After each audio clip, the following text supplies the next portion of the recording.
Hey guys! Welcome back to our YouTube channel. Good morning! So it's a Saturday morning na naman po dito sa Canada and I don't know kung kita nyo si Sebastian. Ayan. Ayan. So pakita ko lang sa inyo ang labas ng aming bahay ngayon. Ayan. So medyo makapalang snow. So 3 days na nag-i-snow. Ayan. Pero official ano na? Spring. Yun, spring. Nakalimutan ko. So official spring na siya pero ayan, nag-i-snow pa rin. So may pahabol ang panahon. Okay, so ngayong araw na to is nakabihis ako, nakabihis din si Sebastian kasi attend kami ng binyag ng anak ng aming kaibigan na si Genevieve at Nestor. So, si Ivan. Ayan, so outfit check lang muna tayo kay Sebastian. Ayan no, ang bait ng itsura niya no, good job! Ayan. Ayan. Oh, diba? Say hi. Hi vlog. Nahihiya na siya. Big boy na kasi.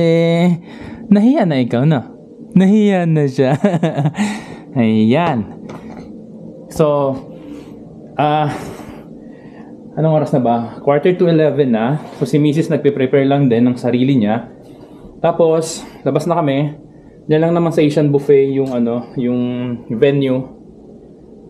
Yun. So, sabi is 11 daw. So, malapit lang naman. Kaso, yan nga, yung sitwasyon ng kalsada ngayon and ng panahon is nag-i-snow pa rin. Alright. So, kita-kits tayo doon. Try ko makapag-vlog. Okay? Let's go.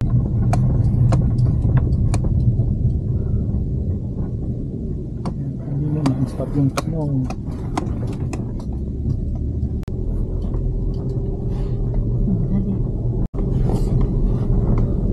So ito na guys, dito sa Calgary. Parang nag-start yung snow nung Thursday, no? Hanggang ngayon, walang tigil, sobra. Ganda lang. Ayan. Para lang siya kung sa Pilipinas, parang, anong tawag dito natin? Maambon. Maambon. Hindi siya malakas, umaambon lang, pero non-stop. Kaya tingnan mo, gabundok na snow na yan. Oh? Na-accumulate yan ng 4 days lang. Ayan. Naging bundok ng snow. Naging bundok na. Kasi ito ang last hirit ng ng siguro ng kasi spring na eh.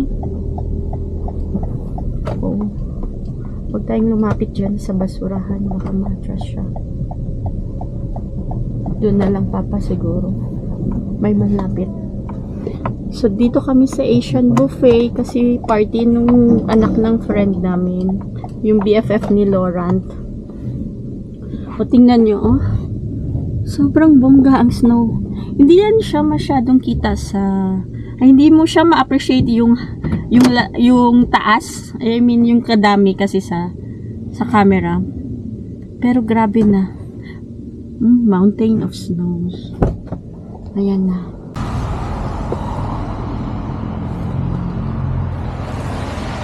So ayan guys, kita nyo oh. Tuloy-tuloy ang snow.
Sumunod agad si Saldi ah.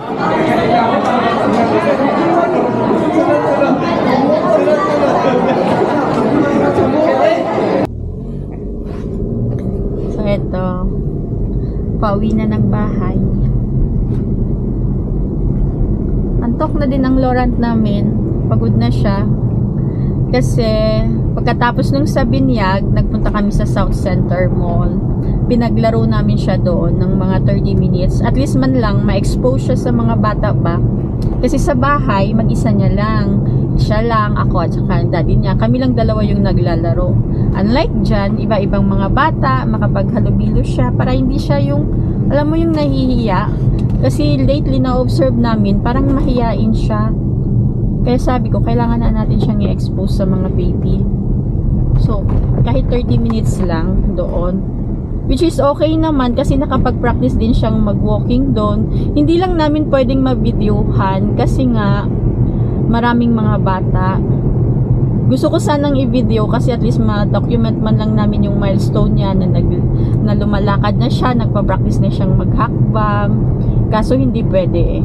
Siguro pag yung may time na maaga kaming andon, pag siguro yung mga Hindi ka dyan pwedeng tumawid. Saturday, mga ganon. Si Kuya gustong tumawid. Yung Saturday morning, ganon, na wala masyadong tao, yung kami lang, pwede siguro mag-video doon. Maganda doon as in. At saka libre lang din yun sa mga bata, which is okay. Hindi ka na, yung parang kids zone niya sa atin, ganon ang andyan sa ano. Maliit lang siya para sa mga babies na nagpa-practice maglakad, ganon. Tapos nga, di ba daddy, ang next natin yung sinadjust din sa amin ng OT, ano, i-expose namin siya sa library.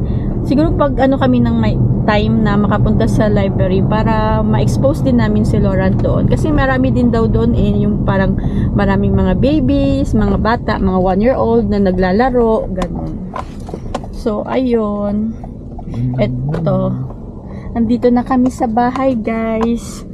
Ano na, almost 5 o'clock na. So, umuwi na kami kasi maano pa mamaya. Madami ng busy na, matraffic na. At pagod na din sa Uber driver namin. At ang baby namin, antok na din siya kasi maaga siyang nagising, 8:30. Kasi nga, nagbiniyag kami. Nag-attend ng biniyag. So, ito guys, pasensya na. Ito lang ang vlog namin. Our daily vlog. So, Hindi nga siya daily. Hindi nga siya daily pala, sorry. Hindi siya daily kasi hindi naman pwedeng mag-daily. Hindi ka pa kaya. Siguro, pag medyo kaya na, medyo okay na, pwede nang mag-daily vlog. Siguro by summertime, yan, kasi maraming activities. So, hanggang sa muli guys.